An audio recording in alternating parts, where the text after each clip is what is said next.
لیکن جب اس یار کو صحبت مرشد دل مبارک حاصل ہوئی تو اب کیا ہوا؟ جو پچھلی نسلیں تھی وہ بھی اس کے صدقے سے آباد ہو گئی۔ یہ قصہ رمضان صاحب تک نہیں رکنا،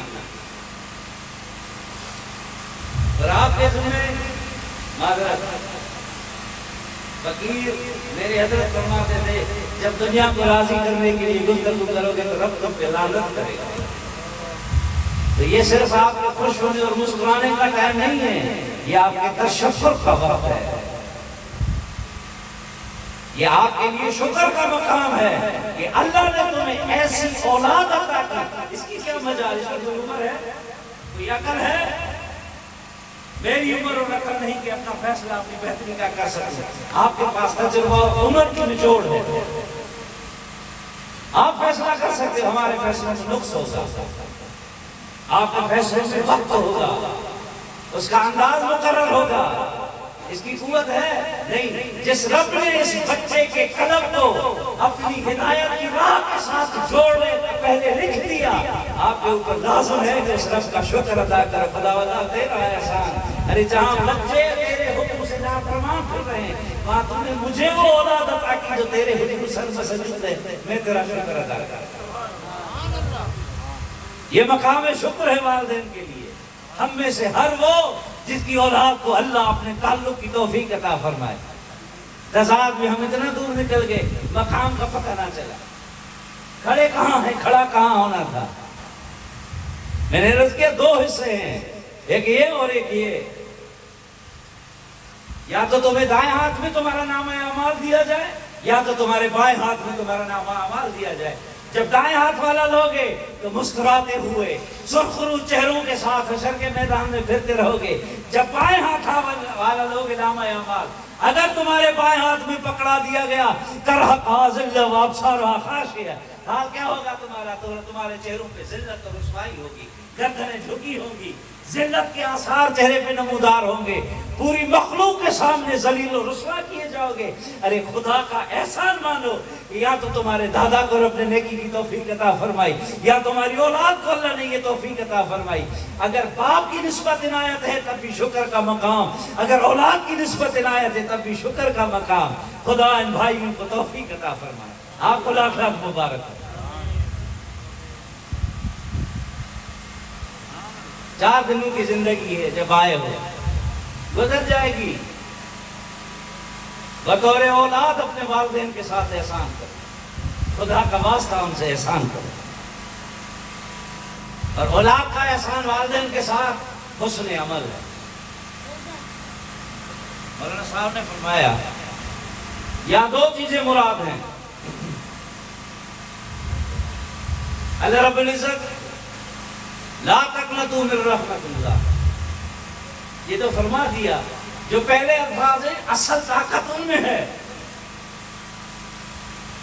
ظلموا انفسهم، میں جانتا ہوں کہ تم نے اپنی جان پہ ظلم کیا۔ میں نے کہا تھا لا تقربوا الزنا، میں نے منع نہیں کیا تھا زنا نہیں، نزدیک نہ جانا، کرنے کی بات نہیں ہے، اس کے نزدیک نہ جاؤ۔ زنا بذات خود وجود نہیں ہے، ایک فعل کا نام ہے، ایک فعل ہے جس کا نام ہے۔ صرف یہ کڑا تھرماس نہیں ہے، اس کا منہ والا سرا صرف یہ تھرماس نہیں ہے، اس کے اندر اور باہر والا حصہ جب دونوں ملے تب یہ تھرماس کہلائے گا۔ لا تقربا، اس کے نزدیک نہ جانا۔ تو فرمایا جب نزدیک نہ جانے کا مقام تمہیں سمجھاؤں، وہ کیا تھا؟ میں نے تیرے باپ کو کہا تھا جا جنت میں داخل ہو جا کے وہاں رہائش اختیار کر، اپنی بیوی کے ساتھ وہاں رہ، لیکن لا تقربا، اس درخت کے نزدیک نہ جانا۔ اور دیکھو جب میں نے نفی کا کلمہ کہا اور اس نے اس کے برخلاف جب احوال ظاہر کیا، اس کا بدلہ کیا تھا؟ ارے 300 سال تک تیرا باپ روتا رہا جنگلوں میں، بیابانوں میں، پھر جب وہ حضور قلم کے ساتھ گریہزاری کی تو میں نے اس کی توبہ قبول کی تھی۔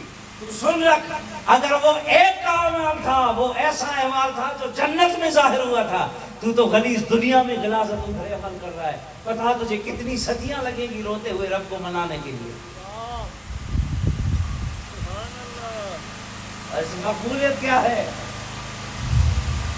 اب اس کے اپنی محبت دکھا دی ہمارے ساتھ. اس رب ذوالجلال کی محبت کیا ہے ہمارے ساتھ؟ آ جاؤ نماز پڑھو، آ جاؤ میرے نام پہ صدقہ کرو، غربا کی مدد کرو اگر امیر ہو. باقی معاملات میں تمہیں بھوکا رکھوں تم نے کچھ نہیں بولنا، میں تمہیں بیمار رکھوں تم نے کچھ نہیں کہنا، میں تمہارے گھر والوں کو تباہ کر دوں، نیست و نابود کر دوں تمہاری پوری آمدن و ذرائع کو، تم نے کچھ نہیں کہنا. بس اتنا ہے نا. میرے مصطفیٰ کریم نے فرمایا پہلی ملاقات عورتوں کے ساتھ. محبوب مکرم مدینہ کی گلی سے گزر رہے ہیں، 3-4 عورتیں سامنے آ گئی. محبوبہ آپ کی مجلس میں مردوں کا غلبہ ہے، ہم عورتوں کے لیے تو دین کا کوئی حصہ ہی نہیں ہے. محبوب کریم نے فرمایا کوئی ایک گھر مقرر کرو، ہفتے میں ایک دن میں تمہیں نصیحت کیا کروں گا، جو میرے رب کا حکم ہے تم تک پہنچایا کروں گا. اب انہوں نے ایک گھر انتخاب کیا، عورتیں وہاں جمع ہوئی.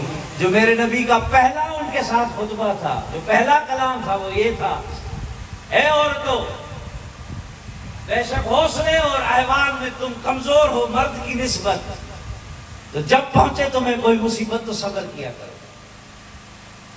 اب رغبت کیا ہے؟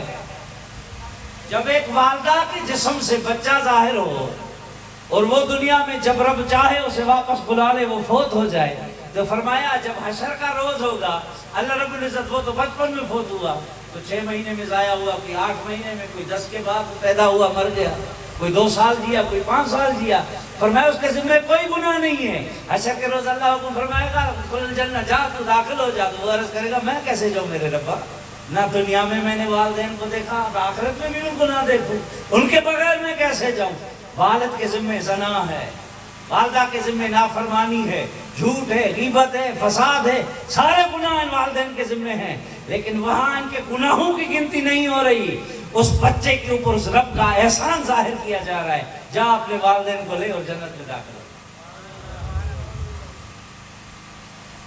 جو مولانا صاحب فرما رہے تھے وہ بچی، اب وہ میرے محبوب مکرم نے ترغیب کیا دلائی، اور مجھ سے پہلے جو میرے رب نے مجھے دین عطا کیا، اس دین کے تعلق سے پہلے تم اپنی بیٹیوں کو دفن کرتے تھے نا. اب میں محمد تمہیں بتاؤں میرا رب مجھے کیا دے رہا ہے تمہارے لیے. مجھے کیا دیا تمہارے لیے، جو نعمتیں ہیں وہ تمہارے لیے ہیں. میں تو رسول ہوں، تم تک پہنچانے آیا ہوں. عنایتیں، احسانات، عطاؤں کے در سب تمہارے لیے. میں نبی ہوں خدا کا، میں رب سے لے کر تم تک پہنچانے آیا ہوں. آؤ میں تمہیں بتاؤں، ہے کوئی تم میں سے جو حشر کے روز قیامت کے دن میرے ساتھ یوں ہونا چاہے؟ اب جیسے انہوں نے سن لیا، صحابہ کرام سوچو تو صحیح ان کا اشتیاق کیا ہے، جن کی تمنا ہے کہ مصطفیٰ کے قدموں میں سر ہو اور جان چلی جائے.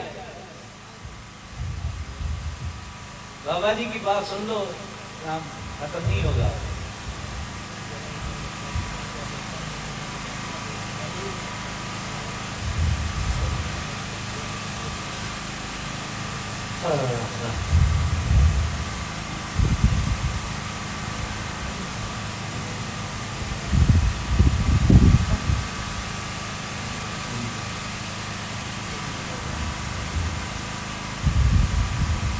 جن کی محبت صحابہ کرام کی اپنے نبی کے ساتھ کیا ہے، جنگ احد کے دوران میرے مصطفیٰ کے سامنے ڈھال بن گئے. جب لشکر ادھر ادھر ہو گیا، صحابہ کرام میرے مصطفیٰ کے اوپر ڈھال بنے. ایک صحابی رسول ہے،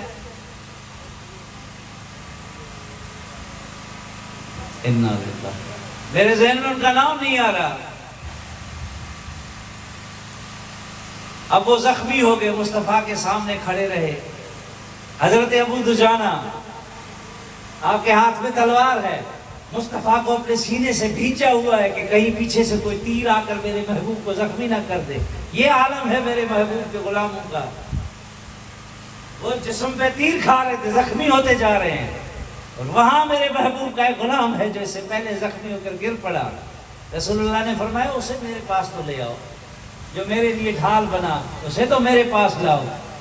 جب ان صحابی کو لایا گیا تو ان کے احوال بتا رہے تھے گھر والے کہ ہم نے ان کے جسم پہ 78 گھاؤ دیکھے تیروں اور تلواروں کے.